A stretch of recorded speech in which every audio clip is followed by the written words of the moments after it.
Wandarga, Ngatokatil Harold Ludwick. I'm a Bulkon Water man. I'm from Haufel, Turpil country. My symbol is a black cockatoo, what we call Ngura. But I'm sitting here in Wanda country, the white cockatoo, at the James Cook Museum, in a very, very special place for the Waimbur people. And Waimbur is a very sacred area for our people because all the clans and tribes of the surrounding area could come here to negotiate peace instead of going to full-scale war. So it was a very important place where blood was not to be spilt. And that's a very significant part when we talk about the visit of Cook. Cook and the Endeavour were being watched by Bamange from all down south, all the way up here. And so in our language we say, for a boat or canoe, it's kulngoy. So yara kulngoy karara, wala doko nganilbe.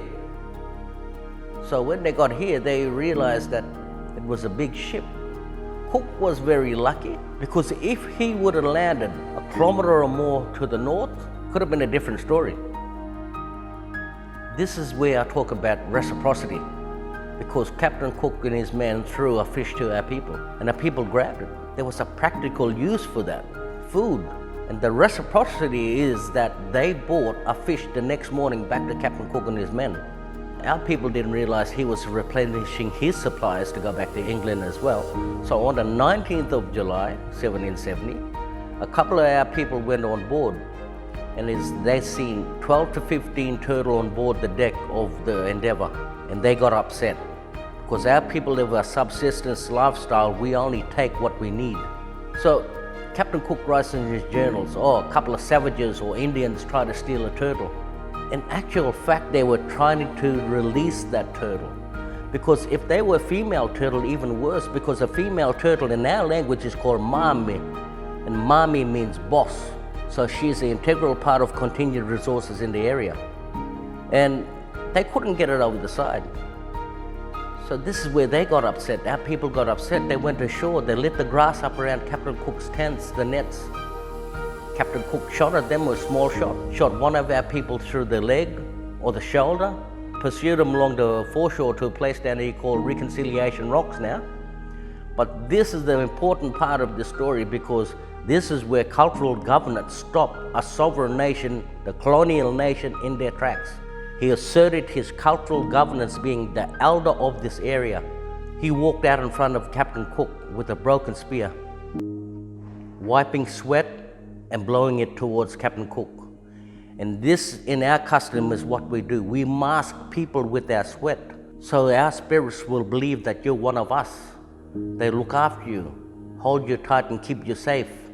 And that's a very important moment, because Yaparigo, the little old man, he was calling Captain Cook Tawon, like a friend, more than an enemy, even though Captain Cook desecrated this land by spilling blood. So with that, Captain Cook understood with the broken spear that this little old man was saying no more fighting, because the spear he held was broken. So that represented peace, no fighting. And Captain Cook had a presence of mind to understand this. And with that, he handed back a bundle of spears he collected along the foreshore while chasing the Aboriginal people. And from then on, they had a mutual respect for each other. However, that afternoon, our people lit the hills up around Cooktown, because we had to cleanse this area from desecration from Cook, spilling blood intentionally on this land. So our people lit all the hills up around here to cleanse it with the smoking ceremony, like our people still do today. And Banks didn't realize this either, but he recorded this in his journal. He said that, the hills look so magnificent at night, lit up and fires everywhere and things like that. What is very important for the Guugu Yimithirr people is that our story also reflects the myth of Terra Nullius, because they say Terra Nullius came around because there was no law. What did the little old man do with Captain Cook? He asserted his cultural governance, a law of this area. They say people had no ownership of land. Hold on, why did tribes come here, clans come here to negotiate peace? Because there was a feud amongst different estates of the clans. They say there was no agriculture and things like that. I can take you out the bush and show you where there's trees that shouldn't be growing. Our people practice it. They carried the seed from one area to another area. We have law, we had respect, reciprocity and humanity. There's not much talked about the humanity of the indigenous people in this country. We all always learn about the colonial side and their history and their journals and things like that. But now we can add to these journals what they seen, what they encountered.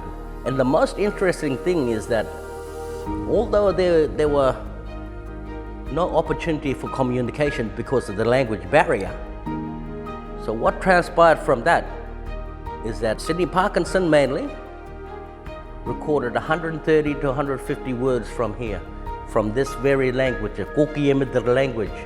And that one word, one of those words are now used universally all around the world, and it's kangaroo. But when it was taken from here, and what we still use today is kangoro, kangoro. And kangoro means the eastern grey and the eastern grey only. But when they took that word back to England, it was embedded in the English dictionary as a hopping marsupial of Australia.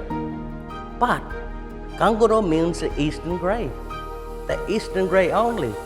The big red isn't called a kangaroo, he'll have his own name. The little wallaby we got, his name is Qatar. A lot of people don't know when they're saying kangaroo or kangaroo nowadays, they're saying eastern kangaroo. But then again, they get lost in translation when they took it from here, that very word.